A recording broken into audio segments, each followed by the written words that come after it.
Let me take you back to my 5th grade year.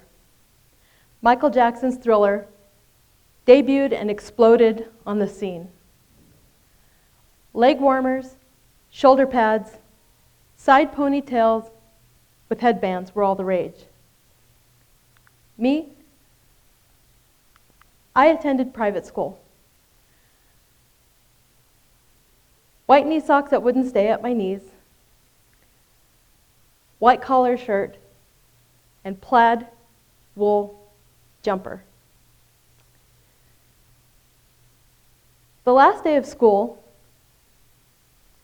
parent-teacher conferences were held in the cafeteria, and I could still smell the cleaning solution that the staff disinfected the area after lunch.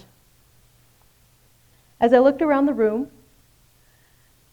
some students were shifting nervously from one foot to the other while they were getting their report card. Their parent was looking concerned, while other students' parents were beaming with pride. Oh, how I wanted to be that student with the proud parent. I didn't know my fate. My 5th grade year was the worst yet. I was bullied in school, and my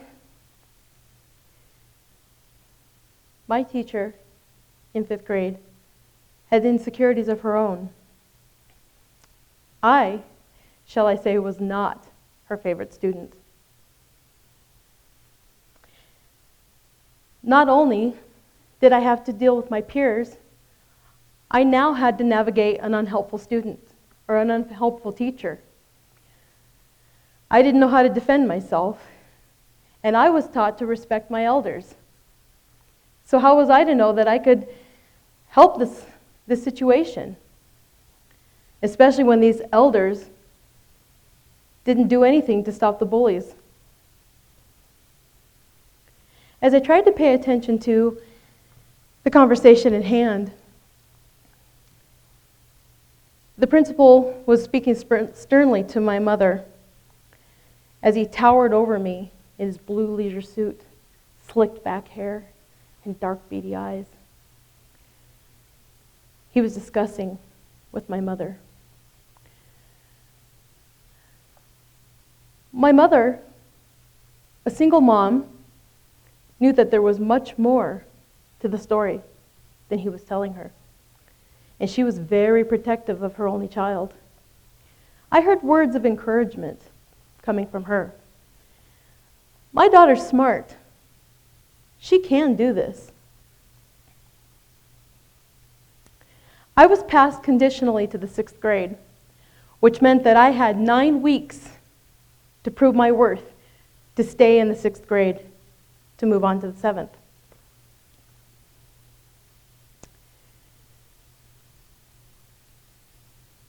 I held close to my mother. I felt so small. She was my protector. Then, on a dramatic sigh, the principal said,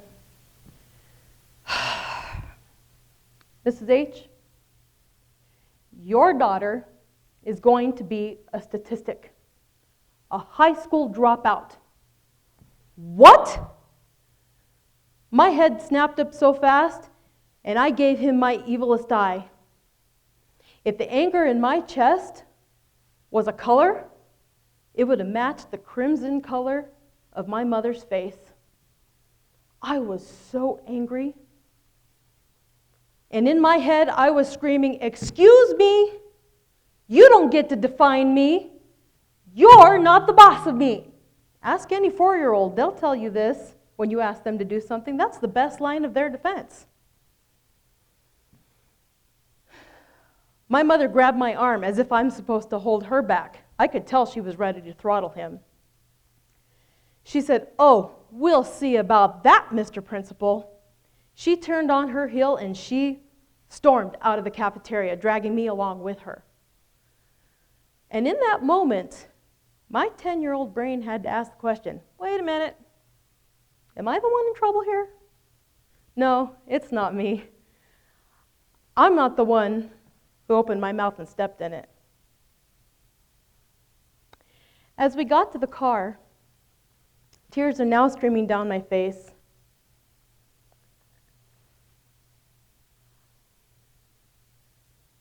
I was compared to something I don't even understand yet. I don't know the meaning of a statistic. I don't know the meaning of a high school dropout. What, does he have a crystal ball? Does he know my future? The audacity.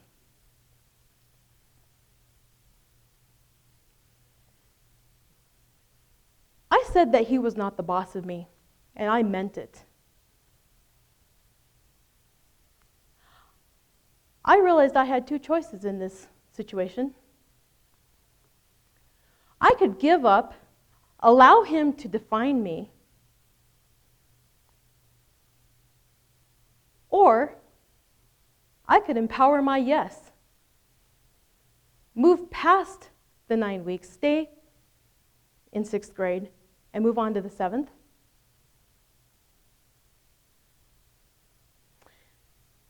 After passing 6th grade, with flying colors, I might add,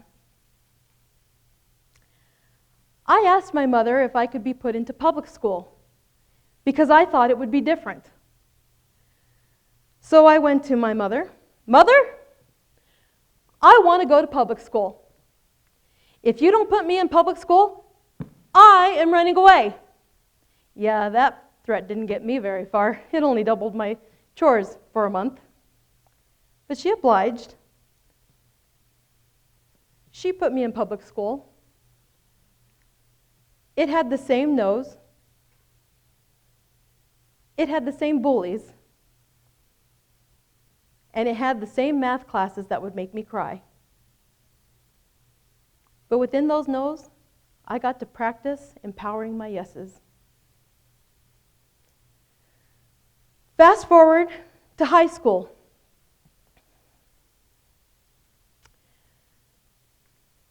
Where the omen is supposed to happen, to be a statistic and a high school dropout. But I was not focused on that.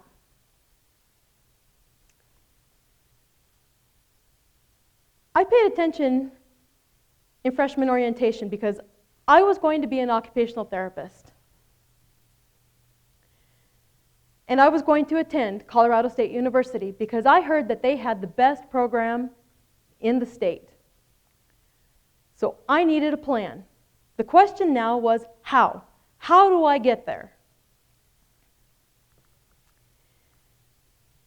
I needed to make sure that I had extracurricular activities, keep my grades above a 3.2, and to graduate high school, I needed to make sure that all 4 years were fully loaded with all of my classes, no breaks.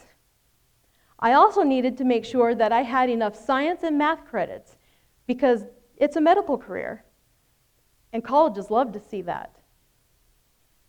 And all 4 years, I needed perfect attendance because I'm an overachiever.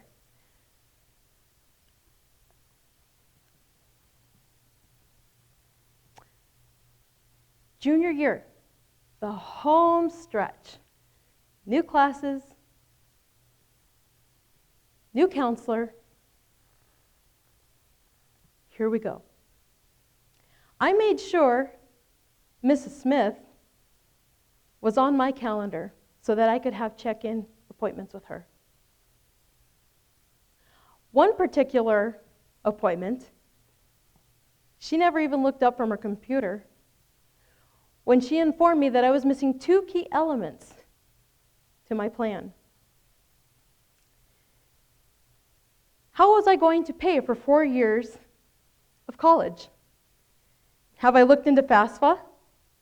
And what about the SATs? What? FAFSA? SATs? What are those? I learned about the ACTs in my freshman orientation. Well, some of you are probably thinking, well, why didn't I just Google it? Well, my friends, I come from a generation that the internet was just getting started. Yahoo wasn't even a word yet, let alone Google. Well, Mrs. Smith rolled her eyes and looked very annoyed. She informed me that the neighboring high school was giving the SAT test and that I was to go there, take the test, and come back in a couple of weeks when the results were in. Okay. So off I go, neighboring high school, take the SATs, results come in, I'm back in her office. We open the test together, the results. Unfortunately, my test scores are very low, embarrassingly low. I began to panic because I'm not sure what to do at this point. Well, she looks down at me. CSU is not going to look at you with this kind of a score. Ugh. Why don't you just apply to the local community college, because they'll take anybody. Ugh. It was like she had kicked me in the stomach. The nightmare of 5th grade came back to me, being called a statistic. The anger that I felt as a 10-year-old came back, and I began to tighten. How dare she? I jumped up out of my seat and I ripped those SAT scores out of her and I marched out of her office because I deserved better than that. As I stormed out of her office, I began to realize that not everybody on my journey was going to support me. It may be the simple fact that they have blinders on, that they have forgotten their purpose in the career that they chose, like Mr. Blue Leisure Suit and Mrs. Smith. But that doesn't mean that I give up. That doesn't mean that I stop fighting for what I want. After I graduated high school, I began to roll my plan out. Now, it's not the same plan that I had originally created. I didn't attend CSU. Do I have regrets? No. Because regret is a self-imposed no. And the heaviness of regret would not serve me in what I wanted to do and what I wanted to accomplish. I am where I want to be.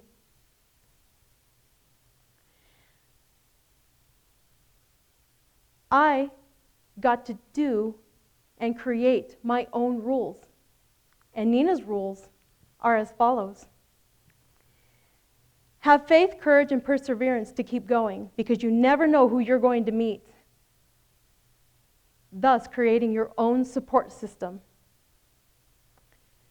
Empower my yes, because yes, I can. I can prove to myself that I can.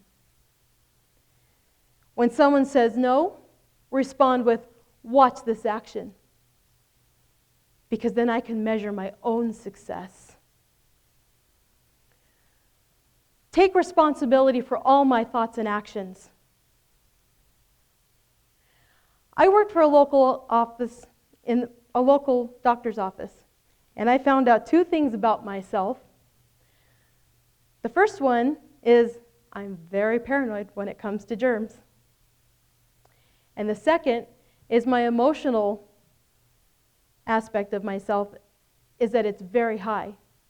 I did not get the chance to have that tough skin that you need in the medical field. I began taking work home with me. I wanted to heal everybody. My minor was in business, so I changed it to my major. The point I make here is that it was okay to change my mind. And according to the Department of Education, 80% of college freshmen will change their major at least once. So I knew that I was not alone.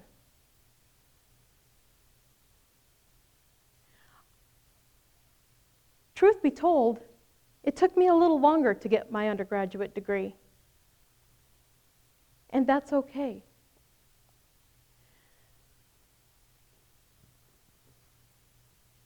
I created the stage that would support many performances. I chose those and found those people that would support me in my performances and that would cheer me on. And those that didn't, I left them behind because they were never meant to be a part of my cast and crew.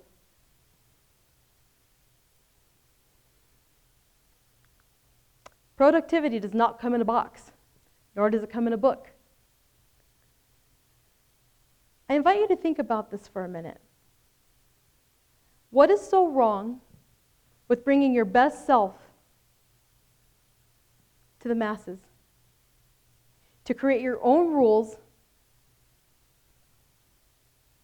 and your own mission. To become a leader.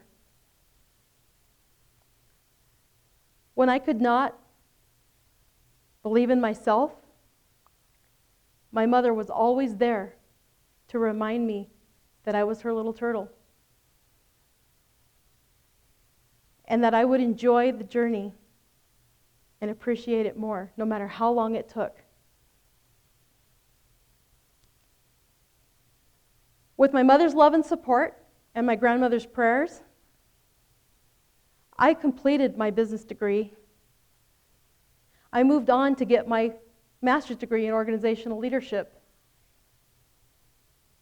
I created my own business so that I could follow my own mission and purpose. And I met the people that I now am grateful to say are my friends and colleagues. So the next time someone tells you no, what are you going to do? Give up? Or empower your yes?